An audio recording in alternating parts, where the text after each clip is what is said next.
এবছর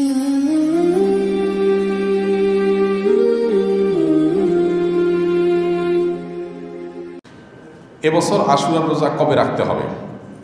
এই বছর অর্থাৎ 2024 সালে আশুরার রোজা রাখবো আমরা এই যে জুলাই মাস যেটা চলছে এই মাসের 16 এবং 17 এই 2 দিন, অথবা 17 এবং 18, আর বার হিসেবে সামনের মঙ্গল এবং বুধবার, অথবা বুধবার এবং বৃহস্পতিবার। যেহেতু জুলাই মাসের 17 তারিখ বুধবার হলো আশুরার দিন, অতএব সেই দিনটা আমরা রোজা রাখবো অবশ্যই। তার সাথে একদিন আগে অর্থাৎ 16 তারিখ মঙ্গলবার, অথবা একদিন পরে অর্থাৎ 18 তারিখ বৃহস্পতিবার আমরা রোজা রাখবো। তবে উত্তম হয় মঙ্গলবার এবং বুধবার রাখা, সামনের মঙ্গলবার এবং বুধবার এই 2 দিন রোজা রাখা উত্তম। সোমবার দিবাগত রাতে সাহরি খাবেন, আবার মঙ্গলবার দিবাগত সাহরি খাবেন, তাহলে জিলহজের 9 এবং 10 এই 2 দিন আশুরা রোজা রাখা হবে। আশুরা রোজা একটা নয়, আশুরা রোজা কয়টা? 2টা। ইয়াহুদিরা একটা রাখে, আমরা তাদের থেকে আমাদের রোজাকে স্বতন্ত্র করবার জন্য আমরা 2টা রোজা রাখবো, এটাই আমাদেরকে নবী করিম সাল্লাল্লাহু আলাইহি ওয়াসাল্লাম নির্দেশ করেছেন। বিধায় আমরা আশুরার রোজা রাখার আপ্রাণ চেষ্টা অব্যাহত রাখবো। আল্লাহ আমাদের সবাইকে তৌফিক দান করুন। আশুরা রোজা রাখলে কি নাম হবে? নবী করিম সাল্লাল্লাহু আলাইহি ওয়াসাল্লাম বলেছেন, সিয়ামু ইয়াউমি আশুরা আহতাসিবু আলাল্লাহি আন ইউকাফিরা সানাতাল্লাতী ক্বাবলাহা। আশুরার রোজা যদি কেউ রাখে তো আল্লাহর প্রতি আমার ধারণা হলো যে আল্লাহ তাআলা তাকে 1 বছর পূর্বের গুনাহ মাফ করে দিবেন।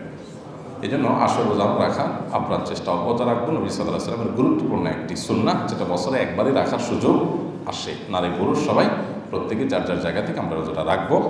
মেয়েরা মাসিকের কারণে রাখতে না পারলে, তাদের যদি প্রতিজ্ঞা থাকে তারা সুস্থ থাকলে রাখতেন, এরকম যদি হয় তাহলে সেক্ষেত্রে আল্লাহ তাআলা তাদেরকে এমনিতেই সওয়াব দিবেন, তবে এটার কাজার কোনো সিস্টেম নেই। বর্তমান সমাজের প্রেক্ষাপটে চলমান সকল গুনাহের মধ্যে অন্যতম গুনাহের কাজ কোনটি হচ্ছে বলে আপনি মনে করেন, এবং এ থেকে পরিত্রাণের উপায় কী?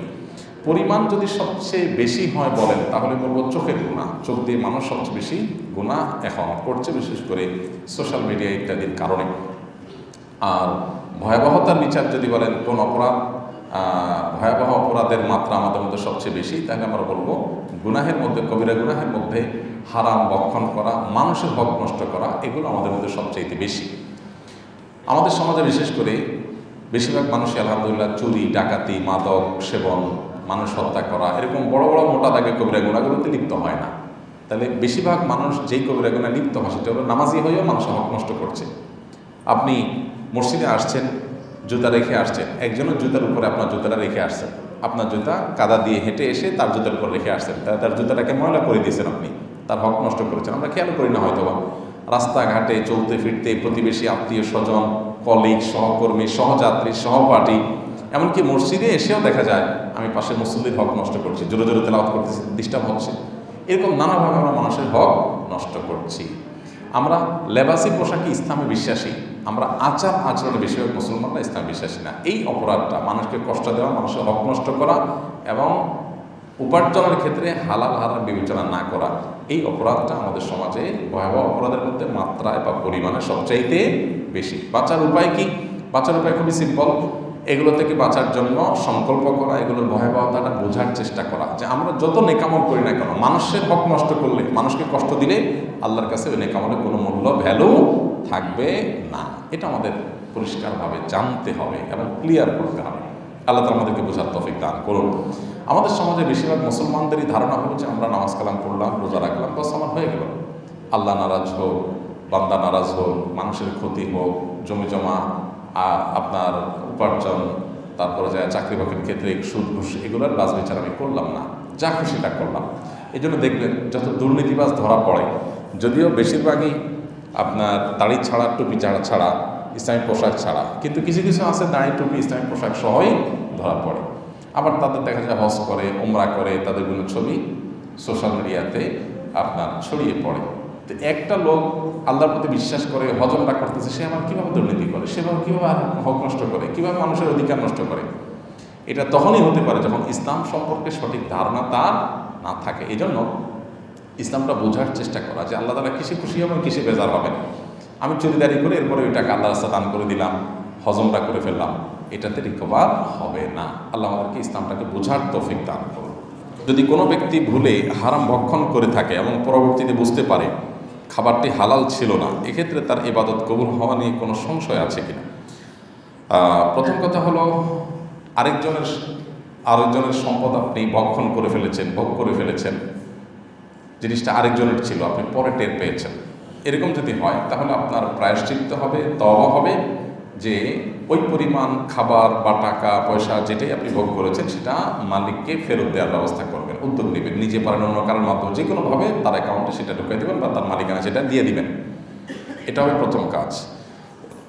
আর যদি বিষয়টা এরকম না হয়, বরং এমন বিষয় হয় যেটা কোনো মানুষের অধিকার সংশ্লিষ্ট না, আল্লাহর হক নষ্ট করেছেন, আপনি হারাম খেয়েছেন, যেমন শুকরের গোশত, আল্লাহর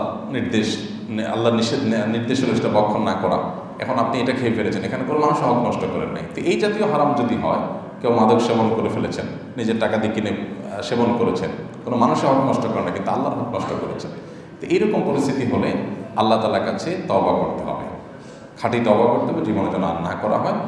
এটার যদি খাঁটি তওবা যদি করা হয়, আশা করা যায় আল্লাহ তাআলা তাকে মাফ করে দিবেন।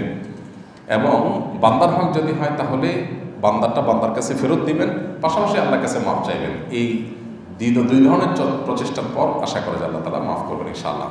ব্যাপারটা এরকম না যে আমি হারাম ভক্ষণ করে ফেলেছি, এখন আমার আর কোনো ওয়ে নাই। ইসলাম নো ওয়ে বলতে কিছু নাই, ইসলামে প্রত্যেকটা কাজের সমাধান আছে, কোনোটা একটু কঠিন, কোনোটা একটু সহজ, তবে সমাধান ততদিন পর্যন্ত যতদিন আমাদের নাকের ডগায় নিঃশ্বাস থাকে।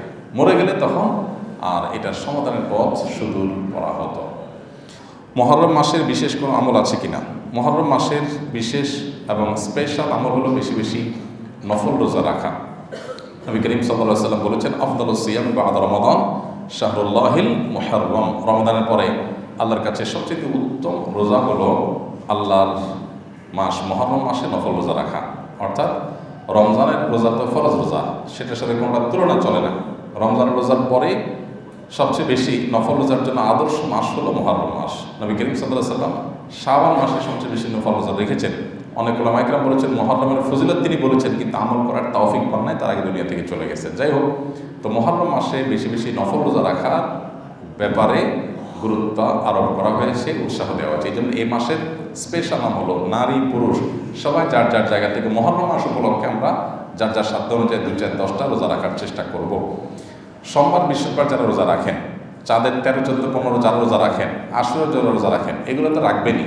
মাস হিসাবে এই মাসের রোজার মাস হিসাবে, আদর্শ রোজার মাস হিসাবে এই হাদিসে যে মর্যাদা বলা হয়েছে, নির্দেশ বলা হয়েছে, সেই কারণে আমরা কিছু নফল রোজা রাখার চেষ্টা করবো ইনশাআল্লাহ।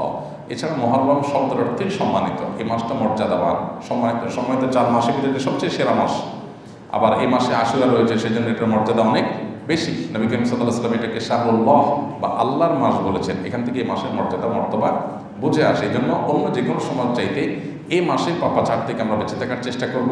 রুটিন যে কাজগুলো আছে, 5 ওয়াক্ত নামাজ ইত্যাদি, এগুলো বিশেষ গুরুত্ব এই মাসে দেব। এবং সম্মানিত মাস যে যাচ্ছে সেই কনসেপ্টটা যেন আমাদের মাথায় থাকে, এবং এই মাসে বেশি বেশি নফল রোজা রাখবো। আল্লাহ আমাদের সবাইকে তৌফিক দান করুন।